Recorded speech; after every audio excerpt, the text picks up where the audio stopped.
Queries हो, आप अपने क्वेश्चंस ट्विटर पर भी पोस्ट कर सकते हैं सीएनबीसी आवाज़ के हैंडल पर जाकर आस्क आवाज़ लिखकर। आज हमारे साथ जो 3 गेस्ट मौजूद रहेंगे उनसे भी आपको इंट्रोड्यूस करा देते हैं और उसके बाद क्विकली मार्केट्स पर भी राय लेंगे। हमारे साथ जो 3 महिला व्यूअर्स आज मौजूद हैं उसमें कनिका बेंगलुरु से हमारे साथ कनेक्टेड हैं, साथ ही मधुरा पुणे से हमारे साथ बनी हुई हैं और साथ ही रेखा जैन है सुजानगढ़ राजस्थान से। आप सभी का स्वागत है। आपके पोर्टफोलियोज पर राय भी लेंगे, लेकिन फटाफट से एक मार्केट पे नजर डाल लेते हैं और एक क्विक आउटलुक ले लेते हैं राजेश जी का। आज मार्केट में एक अच्छी रिकवरी देखने को मिली है, मिड कैप्स काफ़ी शाइन कर रहे हैं आज के सेशन में। निफ्टी भी दिन के ऊपरी स्तरों पर आकर ट्रेड कर रहा है 1.25% की मजबूती के साथ 23,700 के लेवल्स पर। मिड कैप्स आज देखिए जबरदस्त मोमेंटम है, 0.25% ऊपर इंडेक्स इस समय कारोबार कर रहा है। सपोर्ट बैंक्स की तरफ से पूरा आ रहा है, 1% ऊपर बैंक निफ्टी कारोबार कर रहा है। एक बार दिखाते हैं आपको मार्केट की ब्रेथ जो कि पॉजिटिव है, क्योंकि लार्ज कैप्स के साथ साथ मिड कैप स्मॉल कैप में भी बाइंग है, ब्रॉडर मार्केट में खरीदारी है, इसीलिए बढ़ने वाले स्टॉक्स की संख्या ज्यादा है कंपैरेटिवली गिरने वालों के। 2106 स्टॉक से जो कि बढ़कर ट्रेड कर रहे हैं, 344 स्टॉक से जो कि गिरकर कर रहे हैं ट्रेड। राजेश जी नमस्कार, स्वागत है आपका। आज के इस रिबाउंड को कैसे देखते हैं आप? जिनके पास भी तेजी की ट्रेडिंग पोजीशंस हो निफ्टी या बैंक निफ्टी में, उनके लिए क्या सजेशन रहेगा till market closing? First of all good afternoon Deepali ji and good afternoon everyone. Deepali ji देखिए, ये एक्सपेक्टेड था क्योंकि जब निफ्टी हम देख रहे थे कि निफ्टी 200 डीएमए के आसपास लिंगर कर रहा था। कल भी इसने जिस तरह से डिप दिया फर्स्ट हाफ में, लेकिन जब रिकवरी देखी तभी लग रहा था कि प्रोबेबली एक डेड कैट बाउंस, एक रिलीफ रैली हम टेक्निकली जिसे कहते हैं, दैट इज ऑन कार्ड। सो इसलिए हमने सुबह से भी पॉजिटिव ही रखा है और हमें लगता है कि थोड़ा ये डेड कैट बाउंस और एक्सटेंड होगा। कहाँ तक तो देखिए, सपोर्ट की बात करें तो 23,600 जो इसका 200 डीएमआई, ये अभी फिलहाल के लिए एक बेस बनेगा। तो यही अब आपका जो स्टॉप लॉस होगा निफ्टी का 23,600 के आसपास रखे, अगर चाहे तो थोड़ा डीप रखे। टारगेट क्या है मेरे हिसाब से? 23,600 के बाद ऊपर में 23,950 से लेके 24,000 तक की रैली मुझे लगता है इस डेड कैट बाउंस में आएगी। तो यहाँ पे निफ्टी में मूव मुझे अच्छा लगता है। रादर मुझे लगता है कि निफ्टी के साथ साथ अगर आप स्टॉक स्पेसिफिक अगर प्ले करें तो वो ज्यादा फ्रूटफुल होगा आज के दिन में। तो इंडेक्स के बजाय स्टॉक्स पर करे फोकस, ये राजेश जी का सजेशन है। ऑल दो मार्केट में एक जोरदार एक्शन आज के कारोबार में देखने को मिल रहा है, गिरावट भी रही थी तो एक रिकवरी कह सकते हैं इस मार्केट में देखने को मिल रही है। चलिए अब हमारे जो मेहमान मौजूद हैं उनसे कनेक्ट करते हैं, सीधे चलते हैं पहले कनिका के पास जो कि बेंगलुरु से मौजूद है हमारे साथ। तो कनिका जी बताइए, आपका मैं पोर्टफोलियो देख रही थी, काफ़ी सारे स्टॉक्स हैं आपके पोर्टफोलियो में, कब से इन्वेस्ट कर रही हैं, क्या करते हैं आप, कब इंटरेस्ट हुआ आपका स्टॉक मार्केट्स में? हाय, सो गुड आफ्टरनून एवरीवन। मैं एक्चुअली इन्वेस्ट कर रही हूँ 2022 से, और सिंस मतलब मैं अभी जॉब करती हूँ, I am a software engineer in IT organisation, तो इसलिए तब से मेरा इंटरेस्ट थोड़ा वहाँ से स्टार्ट हुआ। एंड ऑल्सो मेरे फादर इन लॉ काफ़ी पुश किया, तो वो ही मेरे को स्टॉक्स थोड़ा सजेस्ट करते हैं। सो या तो कोविड के समय में क्या वर्क फ्रॉम होम था जब इंटरेस्ट हुआ स्टॉक मार्केट्स में पैसे लगाने का? या मेरा कोविड में वर्क फ्रॉम होम था, तो तब मैं थोड़ा एक्चुअली नॉलेज गेन कर रही थी कि कहाँ इन्वेस्ट करना चाहिए और कैसे करना चाहिए। सो मैं नॉलेज ले रही थी उस टाइम पे। हाँ, लेकिन कनिका जी एक चीज़ इंटरेस्टिंग है, मैं आपके पोर्टफोलियो स्टॉक्स देख रही थी, आप सॉफ्टवेयर इंजीनियर हैं, आईटी से एसोसिएटेड हैं, लेकिन कोई आईटी स्टॉक आपके पोर्टफोलियो में नहीं है। एक्चुअली है आईटी स्टॉक्स भी, बट उनका मेरे को क्वेश्चन नहीं है, तो सिंस मैं उसी फील्ड में हूँ तो वो ज़्यादा ओके रहता है। ठीक, ओके चलिए, तो आईटी स्टॉक्स भी आपके पास है लेकिन उन पर कॉन्फिडेंस ज़्यादा है तो उन पर सलाह नहीं चाहिए, बाकी स्टॉक्स पर राय लेना चाहती हैं। तो बताइए पहला स्टॉक कौन सा है, क्या जानना चाहती हैं?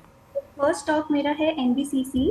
मेरे पास उसके 900 शेयर्स हैं और मैंने 92.27 पे लिए हुए हैं। तो अभी मतलब आई एम जस्ट आस्किंग कि मुझे और डिप्स लेनी चाहिए और कितना मतलब इसको होल्ड करना चाहिए, कितने लॉन्ग टर्म में या शॉर्ट टर्म में, कब तक ये अच्छा है? ठीक है, तो ये हाल फिलहाल में लिया आपने? राइट। ओके, तो राजेश जी एनबीसीसी पहला स्टॉक 900 शेयर्स 92.27 का इनका परचेजिंग प्राइस है। होल्ड करने की ऐसी कोई क्राइटेरिया इन्होंने सेट नहीं किया है, शॉर्ट टर्म भी रख सकती हैं, अगर वैल्यू अच्छी दिख रही है तो लॉन्ग टर्म भी रख सकती हैं और ऐड भी करने के लिए रेडी हैं। क्या स्ट्रैटेजी आप रेकमेंड करेंगे इनको एनबीसीसी पर? देखिए, अनफॉर्चुनेटली अगर आप एनवीसीसी का चार्ट देखें तो ये वीक चार्ट है। अगर आप शॉर्ट टर्म की बात करें तो 84 के आसपास का इसने एक लो बनाया था, वहां से हमने एक रैली देखी। लेकिन मुझे लगता है ये 94 95, करंट रेट इज 91.50, मुझे लगता है ये 94 95 का एक क्लस्टर है, ये क्लस्टर पार करना इसके लिए थोड़ा डिफिकल्ट होगा। ये रही डेली चार्ट की बात। लेकिन अगर आप वीकली चार्ट पे जाते हो तो लगता है कि ये जो करेक्शन है ये प्रोबेबली आगे जाके डीपन होगा। 72 से 70 तक का इसमें फॉल आ सकता है। तो ओवरऑल अगर आप स्ट्रक्चर देखें तो I think this is not the time to enter long in NBCC. Probably 70 72 का लेवल मिले आगे जाके तो फिर सोचेंगे। तो अगर आपके पास पोजीशन है जो कि ऑलमोस्ट प्राइस टू प्राइस है, I think better you exit the position, क्योंकि मुझे नहीं लगता कि काउंटर इतना स्ट्रांग है कि ये ब्रेकआउट दे। ओके, चलिए, तो ये राय रही आपके लिए एनवीसीसी पर 91 के आसपास फिलहाल ये ट्रेड करते हुए दिखाई दे रहा है। अब बात करते हैं मथुरा से माफ़ कीजिए, जो कि पुणे से हमारे साथ कनेक्टेड है। मथुरा जी, गुड आफ्टरनून, वेलकम सीएनबीसी आवाज़ पर। तो बताइए आपकी स्टॉक मार्केट स्टोरी क्या है, कब आप एसोसिएट हुई, ट्रेडिंग करती हैं, इन्वेस्टमेंट करती हैं, बताइए। हाँ मैम, मैं कोविड से ही मैं और मेरे हस्बैंड दोनों ही में इंटरेस्टेड है। हाँ, और स्विंग। तो आप लॉन्ग टर्म इन्वेस्टमेंट्स करती हैं? हाँ, स्विंग और लॉन्ग टर्म दोनों करती हूँ। अच्छा, स्विंग ट्रेड्स भी आप लेती हैं। तो आप फुल फ्लेजेड मार्केट्स को वॉच करती हैं, मतलब कैसे मैनेज करती हैं? मैम, डेली वॉच करती हूँ और मैंने क्लास भी किया है। ओके, स्विंग ट्रेड्स में पैसा बना आपका? यस मैम, पिछले साल बना था, इस साल में तो कोई मैंने इन्वेस्ट ही नहीं किया है, मार्केट बहुत वोलेटाइल है इसीलिए। राइट, स्विंग ट्रेड वाला मार्केट था भी नहीं है और है भी नहीं in fact, but any which ways. जी बताइए, क्या सवाल है आपका? हाँ मैम, मेरा पहला सवाल सेल है मेरे पास 78 शेयर्स है, 136 की प्राइस। तो कब और ये तक आपकी इन्वेस्टमेंट है? हाँ, ये लॉन्ग टर्म के लिए लिया था, पर मैंने बहुत ऊपर लिया था मैम, और एवरेज करते करते 136 पे आया है, और एवरेज करूँ या क्या करूँ, ऐसा पूछना है मुझे। ओके, हाँ ओके, तो ये एवरेज बाइंग प्राइस है राजेश जी इनका 136 का, और भी ऐड कर सकती हैं। लॉन्ग टर्म इन्वेस्टमेंट है। सेल 113 पर बंद हुआ, आज के सेशन में 113 के आसपास ट्रेड कर रहा है। क्या सजेशन रहेगा इनके लिए? देखिए, अगर आप दीपाली जी शॉर्ट टर्म चार्ट देखें सेल का, या शॉर्ट टर्म यानी डेली चार्ट, मुझे लगता है 110 के आसपास फिलहाल एक बेस फॉर्मेशन बन रहा है। तो एवरेजिंग की तो फिलहाल मैं सलाह नहीं दूंगा, मैं तो होल्ड की बात करूंगा, क्योंकि बाजार सामने वीक है। तो दो लेवल्स में बताऊंगा, 110 ये इसका इमीडिएट सपोर्ट है, अगर वो टूटता है तो 102 तक की जगह है। प्रोबेबली 102 का वो लेवल होगा जहाँ पे आप थोड़ा बहुत छोटा मोटा एवरेजिंग कर सकते हो, अगर आप करने की कोशिश करना चाहते हो या आप करना ही आपने डिसाइड किया है तो। क्योंकि मेरे हिसाब से एवरेजिंग में थोड़ा बहुत आप कह सकते हैं कि आपका इन्वेस्टमेंट अटक जाता है, ये मेरा ऑब्जर्वेशन है। तो एवरेजिंग के तो इतना मैं पक्ष में नहीं हूँ, लेकिन फिर भी मुझे, जैसे मैंने दो लेवल दिए, मुझे लगता है कि करंट लेवल से एक रिलीफ रैली अगर मिलती है मेटल सेक्टर में इन सच बिकॉज ऑफ चाइना स्टिमुलस, तो प्रोबेबली यहाँ से 130 135 तक का स्विंग आपको मिलेगा। प्रोबेबली इन दैट केस आप कॉल करके फिर से एक रिव्यू ले ले। फिलहाल तो दो लेवल्स याद रखें, 110 का और 102 का। ओके, तो 110 102 नीचे की तरफ, ऊपर की तरफ 135 36 जा सकता है, यानी आपके भाव पर आ सकता है। जब वहां पहुंचे तो एक बार रिव्यू जरूर करें अपनी होल्डिंग को। रेखा जी, ये सजेशन है राजेश जी की तरफ से। चलिए अब बात करते हैं रेखा जैन से, सुजानगढ़ राजस्थान से हमारे साथ मौजूद हैं। रेखा जी नमस्कार, स्वागत है आपका। बताइए, इनफैक्ट रेखा जी का सवाल लेंगे, लेकिन उससे पहले एक बार मार्केट्स पर क्विकली नज़र डाल लेते हैं। मार्केट्स में एक अच्छी रिकवरी है आज के कारोबार में, दिन के ऊपरी स्तरों पर ही फिलहाल ट्रेड करते हुए आपको मार्केट्स दिखाई देंगे। निफ्टी इस समय 23,700 के आसपास कारोबार कर रहा है। इसके अलावा आज के सेशन में बैंक निफ्टी में भी जोरदार मोमेंटम है। मिड कैप्स जिनकी काफ़ी पिटाई हुई है वो संभल कर कारोबार कर रहे हैं। आज के सेशन में एक अच्छी रिकवरी देखने को मिली है, 2.25% ऊपर इस समय ट्रेड कर रहा है निफ्टी बैंक। लेकिन इस बीच आपको बता दें, कल विनिवेश विभाग ने सरकारी कंपनियों के लिए डिविडेंड, बोनस, शेयर बायबैक किस तरीके से सरकारी कंपनियों के सेहत पर असर डालेगी, इस पर बातचीत करने के लिए हमारे साथ है विनिवेश सचिव तुहिन कांता पांडे साहब। सर, आपका स्वागत है CNBC आवाज में। सबसे पहला तो सवाल ये कि ये जो गाइडलाइन है, पहले भी एक गाइडलाइन चल रही थी, उसके बाद ये बदलाव करने की जरूरत आखिर क्यों महसूस हुई, इसके पीछे मकसद क्या है? सबसे पहले तो मैं कहूँगा मैं विनिवेश सचिव नहीं हूँ और हमारा विनिवेश विभाग नहीं है। मैं दीपम सचिव हूँ और दीपम विभाग है, और दीपम में department of investment and public asset management आता है। एसेट मैनेजमेंट भी रहता है। हाँ, और यही जो गाइडलाइंस हैं ये उसी से संबंधित हैं, ये विनिवेश से संबंधित नहीं है।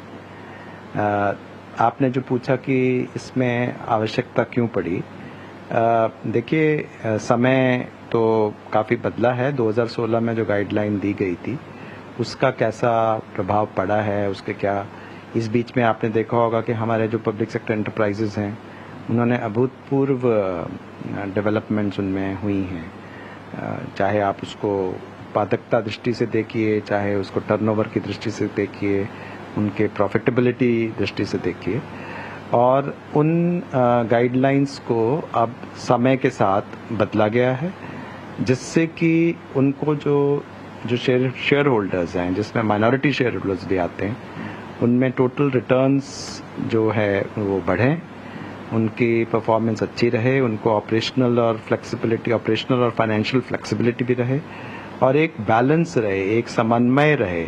क्योंकि जो भी रिसोर्स मैनेजमेंट है जिसको कि कैपिटल मैनेजमेंट गाइडलाइंस प्रभावित करती हैं, वो एक आर्ट है, उसमें कई सारे चीज़ों को उसमें सामंजस्य करना पड़ता है और उनमें एक बैलेंस लाना पड़ता है। तो वो बैलेंस लाने के लिए भी ये किया गया। हालांकि विनिवेश सचिव इसलिए कहा ताकि बोलचाल की भाषा में लोग कहते हैं, लेकिन आपने सही कहा कि अब डिपार्टमेंट का नाम बदल गया है और एसेट मैनेजमेंट पे ज्यादा फोकस है, जो आपकी इस गाइडलाइन में दिखता भी है। स्पेसिफिक बात करूं तो इसमें सबसे पहले जो है गाइडलाइन में बदला हुआ है डिविडेंड को लेकर के। डिविडेंड में आपने जो किया है वो ये है कि हर कंपनी को डिविडेंड देना होगा, वो उनका प्रॉफिट आफ्टर टैक्स का 30% या फिर उनके नेटवर्थ का 4% हो। अब ये 4% वाली शर्त पहले 5% के पास थी, तो ये 5% से घटा के 4% किया गया है। इसका डिविडेंड पे क्या असर पड़ेगा? अगर मैं शेयर होल्डर हूं किसी सरकारी कंपनी का जो इस गाइडलाइन के दायरे में आता है, तो मैं क्या मानूं, मुझे ज्यादा डिविडेंड मिलेगा कि कम मिलेगा? देखिए, 2 कंडीशंस थी। एक तो ये था कि जो प्रॉफिट आफ्टर टैक्स है उसका 30% या 5% नेटवर्थ, और ये था विचएवर इज हायर, उनमें से जो अधिकतर हो। तो हमने उस अधिकतर की सीमा को 5 से 4 इसलिए किया है क्योंकि जो संसाधन हैं उनके विभिन्न उपयोग होते हैं। एक सबसे बड़ा उपयोग है कि अपनी कैपेक्स ग्रोथ के लिए उनको लगाया जाए। अब यदि हम ज़्यादा डिविडेंड यदि ले लेंगे तो वो जो उनका जो कैपेसिटी है कैपेक्स की वो भी कम हो जाएगी। तो ये एक इम्पॉर्टेंट है कि हम जो ग्रोथ ऑफ द एंटरप्राइजेस का भी ध्यान रखें। हालांकि इसका एक इंटरप्रिटेशन ये भी है कि सरकारी कंपनियों में रेगुलर डिविडेंड एक रिटेल निवेशकों का आकर्षण का केंद्र रहता है। अब 5% की बजाय 4% डिविडेंड देंगे तो वो उनके लिए थोड़ा सा डिस्करेजिंग होगा? नहीं, वो उसको हम उस दृष्टि से नहीं लेते हैं। एक तो ये जो गाइडलाइन है ये मिनिमम है, इसका मतलब ये नहीं है कि यही देना है, ये न्यूनतम स्तर पे देना है, और यदि न्यूनतम स्तर से नहीं दे पाते तो उसके लिए एक एग्जेम्पशन की व्यवस्था है। लेकिन इससे आपने देखा होगा बहुत सारी जो कंपनी, सरकारी कंपनी इससे अधिक भी देती हैं। 30% पैट नहीं, कई बार 40%, 50% पैट भी देती हैं। वो उन पे निर्भर करता है कि उनके बोर्ड्स क्या डिसीजन लेते हैं, उन पे कितना कैश जनरेशन है, उनकी कैपेक्स प्लान क्या है। तो गाइडलाइन का मतलब होता है न्यूनतम, और न्यूनतम में इसमें कोई बहुत ज्यादा अंतर नहीं आएगा। एक और इसमें आपने जो एक पैरा में एक लाइन और लिखा हुआ है कि सरकारी क्षेत्र की जो फाइनेंशियल कंपनियां हैं, खासतौर से NBFC, उनको आपने विशेष रियायत दी है। पैट वाली नेटवर्थ वाली शर्त को आपने हटा दिया, इसके पीछे क्या वजह है? उसकी मेन वजह है कि जो कैपिटल NBFCs होती हैं वो उनके लिए कैपिटल एक तरह से ऊर्जा है, रॉ मटेरियल है, क्योंकि वो कोई मैन्युफैक्चरिंग नहीं होती। यदि उनके पास कैपिटल होगा उसी के ही एक अनुपात में वो लेंडिंग कर सकते हैं, और रेगुलेटरी रिक्वायरमेंट भी हैं। तो उनकी कैपिटल नीड्स जो हैं वो उनकी नेटवर्थ से आती हैं। तो यदि हम नेटवर्थ में वो कंडीशन लगाएंगे तो अधिक डिविडेंड देने से उनकी जो आगे लेंडिंग की क्षमता उतनी नहीं रहेगी। यदि उनके पास संभावनाएं हैं, जैसा कि मैंने कहा कि ये न्यूनतम है, इससे अधिक भी दिया जा सकता है, लेकिन न्यूनतम हम इसलिए उसको ठीक कर रहे हैं कि ताकि उनको कभी भी, यदि उनके पास अपॉर्चुनिटीज हैं, यदि उनके पास मतलब संभावनाएं हैं, तो संभावनाओं को प्रयोग करने के लिए उनके हाथ न बन जाए। एक और चीज, चूंकि आपने इस पूरे नोटिफिकेशन गाइडलाइन को पढ़ा, मैंने तो ऐसा लगा कि कई सारी कंपनियों के साथ, स्टेक होल्डर्स के साथ बातचीत के बाद ये बदलाव किया गया है। अगर आप थोड़ा सा बता सके किस सेगमेंट की कंपनियां, किस सेक्टर की कंपनियां ज्यादा इसकी मांग कर रही थी कि इसमें हमें कुछ रियायत या फिर बदलाव चाहिए? ये गाइडलाइंस को हमने सभी जितने भी विभाग हैं, संबंधित विभाग हैं, उनको भी कहा है और सभी संबंधित सीपीएससी को भी कहा है, और बहुत सारी हमें इसमें सुझाव मिले और इस सुझावों में विभिन्न पहलुओं पे सुझाव मिले हैं। तो सभी तरह के सुझाव आए हैं और इन सब पक्षों को विचार करके ही हमने ये बनाया है। ये सारी सरकारी कंपनियों, इंश्योरेंस कंपनियों पे भी लागू होगा, LIC पे भी लागू होगा, बैंकों पे भी लागू होगा? नहीं, ये हमने स्पष्ट किया है कि उनमें लागू नहीं होगा, क्योंकि इसमें एक पहले कुछ कंफ्यूजन था, क्योंकि ये एंटरप्राइजेज जब आया तो उसमें ये आया कि क्या उन पे भी लागू होगा। तो पहले भी जब 2016 में भी जब ये लागू कही गई थी, उस समय भी ये मंशा नहीं थी कि उन पे भी ये लागू हो, लेकिन अभी हमने स्पष्ट कर दिया, क्योंकि जो फाइनेंशियल बैंक्स हैं और इंश्योरेंस कंपनीज हैं, वो एक अलग तरह की रेगुलेटेड संस्थाएं हैं और उनके रेगुलेशंस में RBI और एडा करती हैं और डिपार्टमेंट ऑफ फाइनेंशियल सर्विसेज उनसे संबंधित जो कार्य करता है। जो सरकारी बैंकों में, पब्लिक सेक्टर बैंक जो हैं उस पे, और इंश्योरेंस कंपनियां जैसे LIC हैं, उन सब पे लागू नहीं होगा? या उन पे ये लागू नहीं है। एक जो इसमें गाइडलाइंस, उन पे अलग से गाइडलाइंस लाई जाती हैं, उनके DFS उस पे अलग से गाइडलाइन में व्यवस्था कर सकते हैं। उस पे कोई विचार चल रहा है कि इस गाइडलाइन से सिंक करता हुए गाइडलाइन, संशोधित गाइडलाइन लाए जाए उनके लिए भी?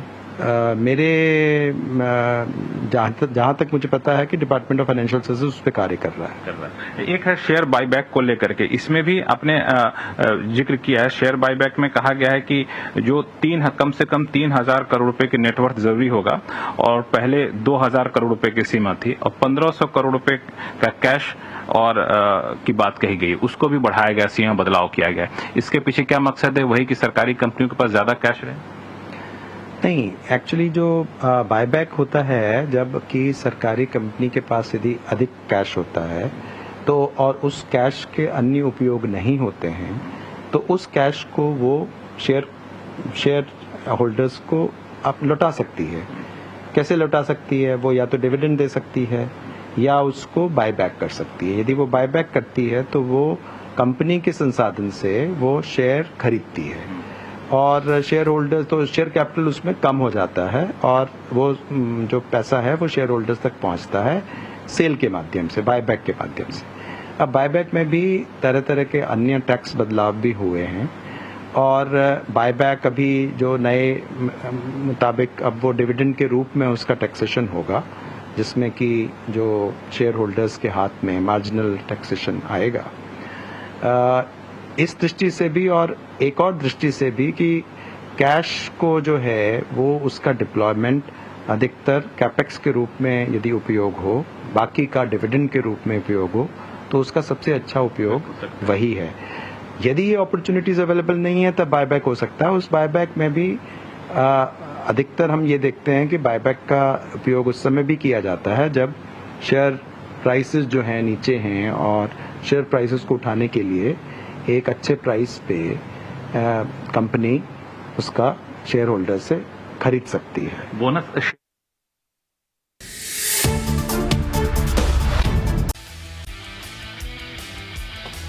आप देख रहे हैं सासबो वो सेंसेक्स। फटाफट से एक क्विक मार्केट चेक आपके सामने लेकर आते हैं। दिन के ऊपरी स्तरों के आसपास से मार्केट्स फिलहाल कारोबार करते हुए जोरदार एक्शन मिड कैप्स में देखने को मिल रहा है, जहां पर तेजी के साथ ट्रेडिंग होते हुए दिखाई दे रही है। समय निफ्टी 23,700 के लेवल्स पर कर रहा है कारोबार। क्विकली देखें मिड कैप इंडेक्स को तो 918 अंकों की मजबूती देखने को मिल रही है, ऑलमोस्ट 0.2% की मजबूती के साथ कर रहा है ट्रेड। मार्केट पॉजिटिव क्योंकि ब्रॉडर मार्केट में भी एक शानदार बाइंग आज के कारोबार में देखने को मिल रही है।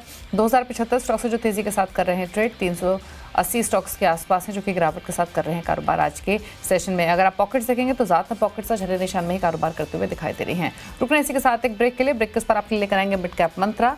इसी के साथ इस शो में तो इतना ही। नमस्कार।